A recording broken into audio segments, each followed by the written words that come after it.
চল। হুম, চলেন। এই বলে আমরা চলে গেলাম গাড়ির কাছে। আমি আর আমার জেঠাতো ভাই মানে যার বিয়ে, একটা গাড়িতে বসলাম, সাথে ড্রাইভারও ছিল। ভাই এত খুশি খুশি লাগতেছে কেন আপনাকে? আরে তুই বুঝবি না, আগে বড় হ তারপর বুঝবি। হ্যাঁ, প্রেম করে বিয়ে করতেছেন তো তাই এত খুশি, তাই না? চিন্তা করিয়েন না, আমি কিন্তু আপনার শালিকেই বিয়ে করবো, এই বলে দিলাম। তারপরে দেখা যাবে, আগে তো প্রেম কর। করবো তো। আরও কথা বলতে বলতে বিয়ে বাড়িতে চলে আসলাম। আপনারা সকলেই তো জানেন ইটস করোনা টাইম, করোনা, তাই বিয়েটা তেমন ধুমধাম করে হয় নাই। বাড়ির ভিতরে যেতেই চোখ আটকে গেল একটা মেয়ের দিকে। আমি কখনো পরি দেখি নাই, সেটা দেখার খুব শখ ছিল, কিন্তু মেয়েটাকে দেখে আমার পরি দেখার সম্পূর্ণ শখ মিটে গেছে। চেহারাটা ফর্সা এবং মায়ায় ভরা, পরনে ছিল ছাই কালারের একটা জামা, মাথায় ছিল একটা সাদা হিজাব, হালকা মেকআপ ও ঠোঁটে হালকা লিপস্টিক। দেখতে জাস্ট অসাম। এক দেখাতেই ক্রাশ খেলাম। সে এসে সোজা ভাইয়ের গলায় মালা পরিয়ে দিয়ে চলে গেল। আমি তার দিকে এক দৃষ্টিতে তাকিয়ে রইলাম। হঠাৎ ভাইয়ের ডাকে ধ্যান ফিরে মেয়েটাকে খুঁজতে লাগলাম, কিন্তু কোথাও আর দেখতে পেলাম না। মন খারাপ করে বসে পড়লাম ভাইয়ার পাশে। তখনই একটা মেয়ে কণ্ঠে কেউ বলে উঠল, দোলা ভাই অনেক দূর থেকে এসেছেন, এই শরবতটুকু খেয়ে নেন। আমি উপরে তাকিয়ে দেখি সেই পরীটা, টুকু সেই মেয়েটা। আমি আবারও তার দিকে তাকিয়ে রইলাম। তখন বুঝলাম সে কিছুটা বিরক্ত অনুভব করতেছে, তাই আর তার দিকে তাকালাম না। মেয়েটি শরবত দিয়ে চলে গেল। তখন আমি বললাম, ভাইয়া, ও ভাইয়া, এই মেয়েটি কে একটু বলবেন? নাম জেনে তুই কি করবি? না তেমন কিছু না, প্লিজ ভাইয়া বলো না নামটা কি। মেয়েটির নাম মেঘলা আক্তার রিমু। তাই নাকি? হুম। ভালো, খুব ভালো। আপনি এইখানে বসেন, আমি ভিতর থেকে ঘুরে আসি। আচ্ছা যা। তখন আমি ভিতরে এসে রিমুকে খুঁজতে লাগলাম, কিন্তু কোথাও পেলাম না। তখন হঠাৎ চোখ গেল একটা রুমের দিকে। দেখি এখানে বউকে সাজিয়ে রাখা হয়েছে। ভাবির সাথে কিছু পিক নিয়ে ভাইকে দেখালাম। এরপর বিয়ের সকল কার্যক্রম শেষ হলো। এতক্ষণ ধরে আমার চোখ একজনকেই খুঁজতেছিল, আর সে কেউ না, সে হলো রিমু। শুনেছি বউয়ের সাথে নাকি বউয়ের 2 বোন যাবে, তাতে আমার মাথা ব্যথা নাই, কিন্তু আমাকে অবাক করে দিয়ে রিমু এসে বরের পাশে বসলো, সাথে আর একটা মেয়েও আছে। তার মানে রিমু ভাইয়ার শালী। মনে মনে অনেক খুশি হলাম, কারণ আজকে আমার ক্লাস, আর আমি বিয়ের গাড়িতে করে বাড়িতে যাচ্ছি। বিষয়টা ভাবা যায়। তখন ভাইকে বললাম, ভাই, সকালের কথা মনে আছে তো? কি কথা? ওই যে বললাম আমার শ্বশুর বাড়ি আর আপনার শ্বশুর বাড়ি একটাই হবে। তাই নাকি?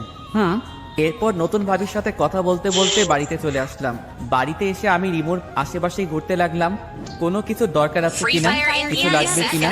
তখন রিমু আমাকে বলল, এই যে সবুজ ভাইয়া, এদিকে একটু আসেন তো। জি বলুন, কি বলবেন? আপনার সমস্যাটা কি একটু শুনি। কই কোনো সমস্যা নাই তো, আমার আবার কি সমস্যা হবে?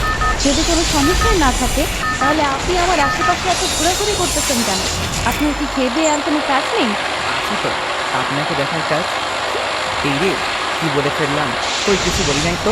আপনি না বললেন আমাকে দেখার কাজ নাকি আপনার? তো এই কাজটা আপনাকে দিল কে বলুন তো দেখি। আরে বিয়াই, এসব বাদ দেন তো। আর আপনার কিছু লাগলে আমাকে বলিয়েন, এখন আমি যাই। রিমুকে কোনো কথা না বলতে দিয়ে আমি সেখান থেকে চলে আসলাম। যাক বাবা, বড় বাঁচা বাঁচলাম, তা না হলে আজ বাবার মাইর খেতে হতো আমার। তখন কে জানি পিছন থেকে বলে উঠলো, ফিরে শুরু, তুই আবার কি কোনটা বলতেছিস? যার কারণে আমি তোকে মারবো? আমি পিছনে তাকিয়ে দেখি বাবা দাঁড়িয়ে আছে।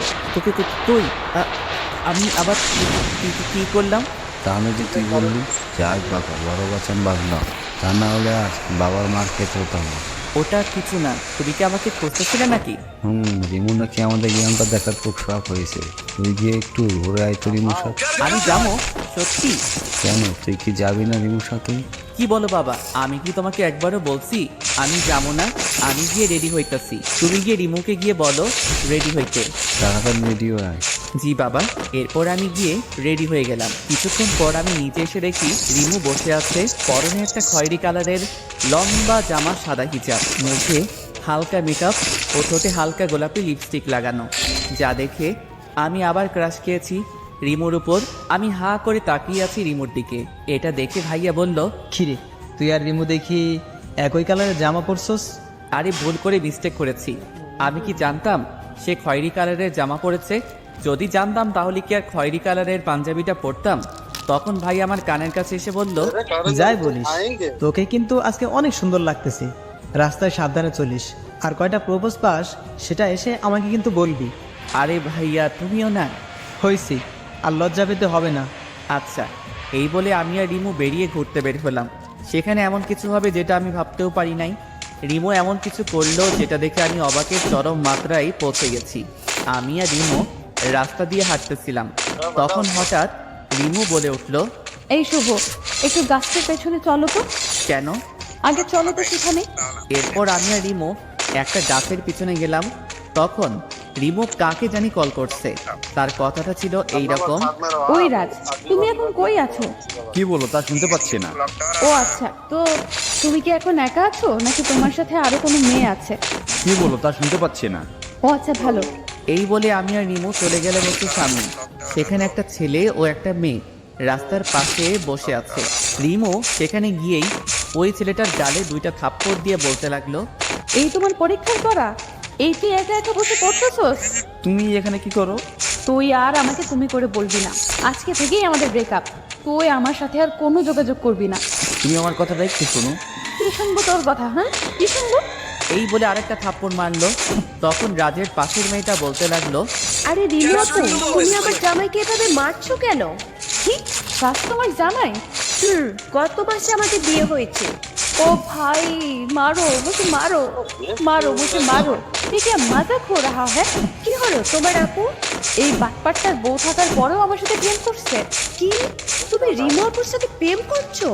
এই বলে রাজকে একটা থাপ্পড় মেরে চলে যায়। আমি তো ব্যাককলের মতন তাদের কাহিনী দেখতেছি আর হাসতেছি এবং রাজকে মন থেকে ধন্যবাদ দিতে থাকি, কারণ তার আজকের কাহিনীর জন্যই রিমু আবারও সিঙ্গেল হয়ে গেছে। তখনই রিমু আমাকে ডাক দিল। এই শুভ, এখান থেকে চলো, এখানে থাকতে আমার ভালো লাগতেছে না। এই বলে হাঁটা শুরু করলো। আমি রিমুর চোখের কোণে পানি দেখতে পেলাম। কিছু দূর যাওয়ার পর রিমুকে বললাম, রিমু প্লিজ মন খারাপ করো না, দেখো যা হওয়ারটা হয়ে গেছে। এইটা বলার সাথে সাথে রিমু আমাকে জড়িয়ে ধরে কান্না করতে লাগলো। রিমু যখন আমাকে জড়িয়ে ধরলো তখন আমার কাছে মনে হতে লাগলো যেন আমার শরীর দিয়ে কারেন্ট প্রবাহিত হয়ে গেছে। আমি নির্বাক হয়ে গেছি। আমি রিমুকে সান্ত্বনা দিয়ে বললাম, দেখো রিমু, তুমি আর কান্না করো না, যা হওয়ারটা হয়ে গেছে। সে তোমাকে ভালোবাসতো না, তাই তোমার সাথে এইরকম ছলনা করতে পারছে। তুমি প্লিজ কেঁদো না, আর তুমি আবার প্রথম থেকে শুরু করো, দেখবে সব ঠিক হয়ে যাবে। কিন্তু আমি তো তাকে খুব ভালোবেসেছি, নিজের থেকেও বেশি বিশ্বাস করতাম তাকে, আর সে কিনা আমার সাথে। প্লিজ রিমু, কান্না থামাও। দেখো লোকে কি বলবে, তারা তো খারাপ বলবে, তাই বলছি এখন আপাতত ওই দিকটায় চলো, সেখানে গিয়ে না হয় কান্না করবে। এরপর আমি আর রিমু একটা খালি জায়গায় বসলাম। প্রায় 2 ঘন্টা কান্না করার পর তার কান্না থামলো। রিমু, তোমার হয়েছে, এবার তো বাড়িতে চলো, দেখো রাত 8টা বাজে। আচ্ছা চলো। এরপর আমি আর রিমু বাড়িতে চলে আসলাম। রিমুও কিছুটা স্বাভাবিক হয়েছে। এরপর রাতে খাবার খাওয়ার সময় হলো আরেক বিপত্তি। ভাইয়া আমাকে বলল, তো তুই একটু রিমুকে ডেকে আনতে খাওয়ার জন্য। আচ্ছা ভাইয়া। এই বলে রিমুর ঘরের দিকে গেলাম রিমুকে ডাকার জন্য। যেই আমি রিমুর ঘরে ঢুকলাম তখন দেখলাম রিমু তার হাতে ব্লেড দিয়ে একটা আঁচড় দিছে এবং টপ টপ করে রক্ত পড়া শুরু হয়ে গেছে। আমি তাড়াহুড়ো করে আমার পকেট থেকে রুমাল বের করে রিমুর হাতে পেঁচিয়ে দিলাম যাতে একটু রক্ত পড়া কমে, কিন্তু রক্ত পড়া যেন বন্ধই হচ্ছে না। আমার সাদা রুমালটা রক্তে পুরোটা লাল হয়ে গেছে, আর এই দিকে রিমু কান্না করে যাচ্ছে। আমি রিমুকে ঠাস করে একটা থাপ্পড় মারলাম এবং বললাম, চুপ থাক, এখন এত কান্না কিসের? যে চলে গেছে সে তো গেছে, তার জন্য নিজের জীবন শেষ করা লাগবে নাকি? আমার কথা শুনে রিমু কিছুটা শান্ত হলো। এরপর আমি রিমুকে কোলে তুলে নিচে চলে গিয়ে ভাইয়াকে বললাম, ভাইয়া তাড়াতাড়ি গাড়ি বের করো, রিমুকে নিয়ে হাসপাতালে যেতে হবে। কেন, কি হয়েছে? আগে তুমি গাড়িটা বের করো। এরপর আমি আর ভাইয়া মিলে রিমুকে হাসপাতালে নিয়ে গেলাম। ওখানে যাওয়ার পর ডাক্তার রিমুর হাতে সেলাই করে। অনেকখানি কেটে গেছে হাতটা, তাই 5টা সেলাই দেয়, এরপর ব্যান্ডেজ করে দেয়। রাত 12টার দিকে আমরা বাড়ি চলে আসি। বাড়িতে আসার সাথে সাথে সবাই জিজ্ঞেস করতে থাকে কিভাবে কেটেছে। তখন আমি বললাম, আরে তেমন কিছু না, ব্লেড দিয়ে নখ কাটতে যাই তখন হাতটা কেটে যায়। কি রে, তুই না? ভাইয়া আর কিছু বলতে না দিয়ে ভাবিকে নিয়ে ঘরে চলে যায়।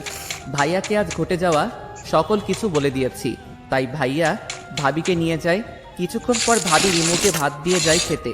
তারও তো আজ বাসর রাত, সেখানেও তো কিছু নিয়ম আছে, সেগুলো পূরণ করতে ভাবি চলে যায় বাসর ঘরে। তখন রিমু বলল, শুভ, আমার হাত তো কাটা, প্লিজ তুমি আমাকে একটু খাইয়ে দাও না প্লিজ।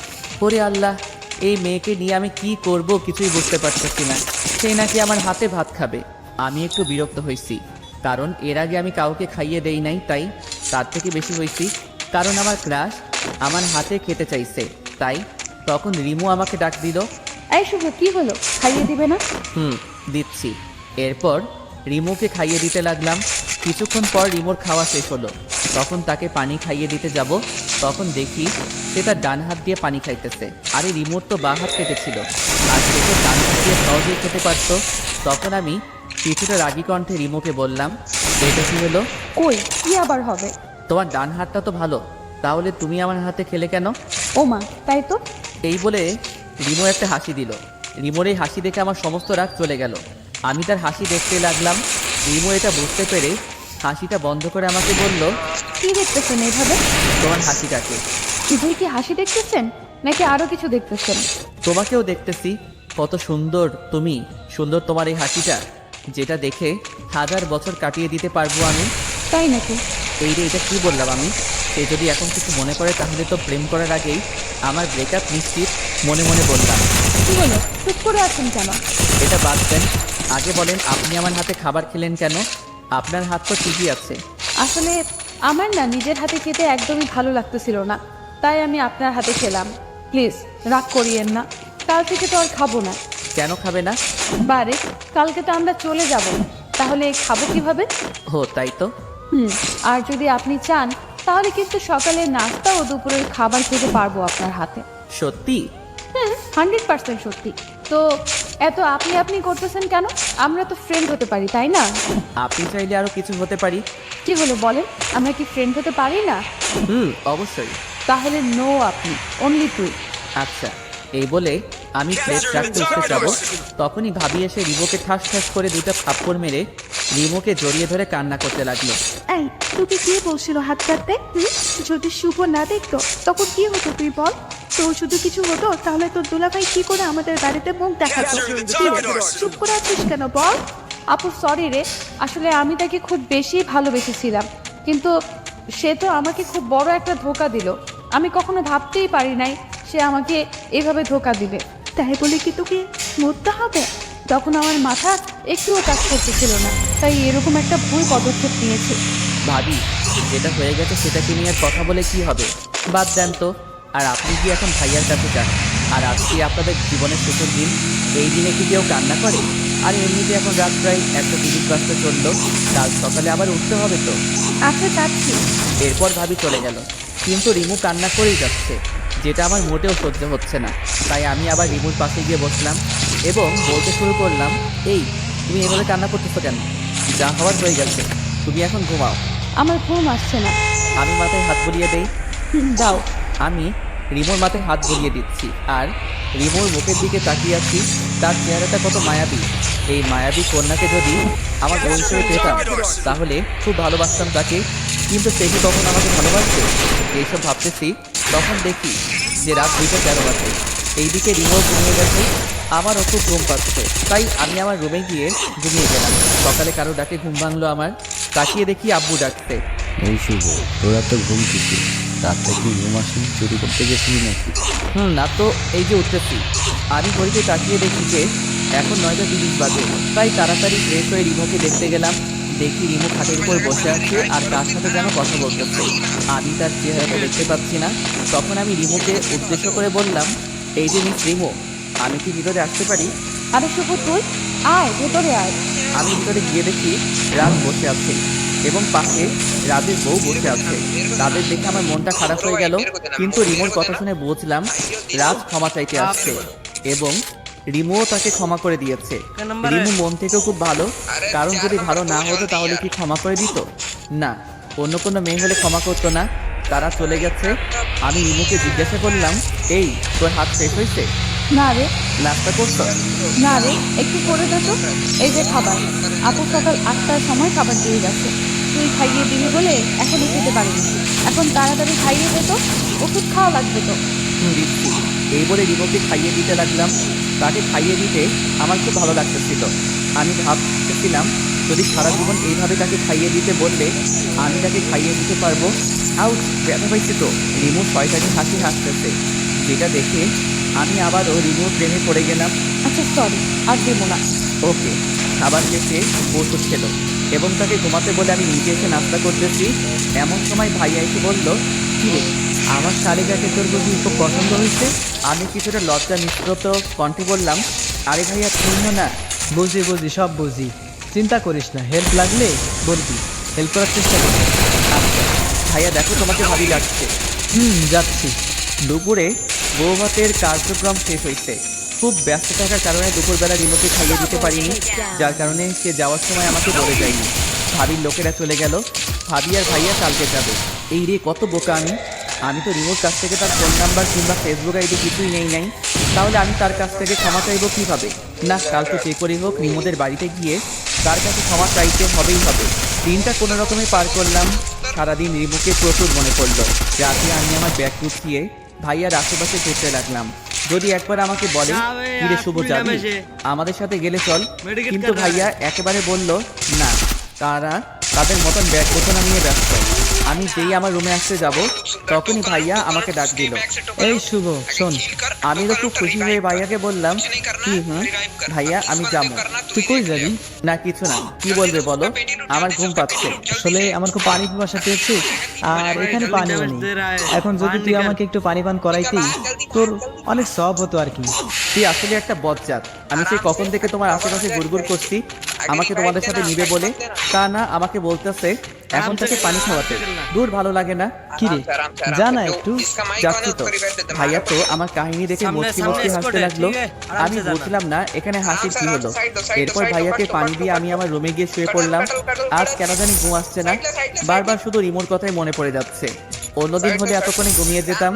রিমোকে নিয়ে ভাবতে ভাবতে কখন যে ঘুমিয়ে গেলাম সেটা জানি না। সকালে ভাবির ডাকে ঘুম ভাঙলো। আমি চোখ খুলে ভাবিকে দেখেই ভাবিকে বলতে লাগলাম, কি ভাবি, এখনো যাওনি কেন? কি আর করার দেবর, তোমার ভাই তো আমাকে নিয়ে যায়নি এখনো, তাই আর যাওয়া হয়নি। ও আচ্ছা। এরপর আমি ফ্রেশ হতে চলে গেলাম।